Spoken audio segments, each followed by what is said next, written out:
மக்களே வணக்கம், welcome back to our channel. என்னோட சினிமா வித் நிகாமேஷ். இன்றைக்கி நம்ம சேனலில் பார்த்தீங்கன்னா சூப்பரான படத்தோட அப்டேட்டோட தான் வந்திருக்கேன்.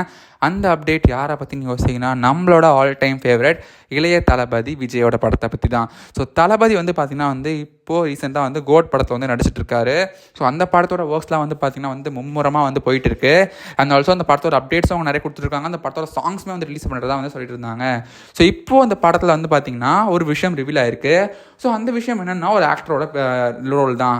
ஸோ இந்த படத்தில் பார்த்தீங்கன்னா நிறைய ஆக்ட்ரஸ் நடிக்கிறாங்க. அண்ட் இந்த படத்தில் நிறைய ஆக்ட்ரஸையும் சேஞ்ச் பண்ணிகிட்டே இருக்காங்க. லைக் அப்டேட்ஸ்க்காக மாற்றிட்டே இருக்காங்க. அதில் பார்த்தீங்கன்னா இப்போது மமிதா பேஜு நடிக்கிறதா அவங்க முன்னாடியே சொல்லியிருந்தாங்க. பட் ஆனால் சில பேர் என்ன சொன்னாங்கன்னா அவங்களுக்கு நடிக்க மாட்டாங்க. பிகாஸ் அவங்க லைக் அவங்களுக்கும் ஷெடியூல்ஸ் இருக்குது. தளபதிக்கு ஹீரோயின் ரோலாக பண்ணுவாங்களா இல்லை அவங்க வேறு ஏதாச்சும் ரோல் பண்ணுவாங்கன்னு சொல்லிட்டு கேட்டுருந்தாங்க. இப்போது அதை கன்ஃபார்ம் பண்ணுற விதமாக அவங்க ஒரு அப்டேட் கொடுத்துருக்காங்க. என்ன அப்டேட்னா, இந்த படத்தில் மமிதா பேஜுவோட ரோல் பற்றி தான். ஸோ மமிதா பேஜு கன்ஃபார்ம் ஆகிட்டாங்க. ஸோ மமிதா பேஜுவோட ரோல் என்னென்னு பார்த்தீங்கன்னா, இந்த படத்தில் தளபதிக்கு தங்கச்சியாக மமிதா பேஜு பண்ண போகிறதா சொல்லியிருக்காங்க.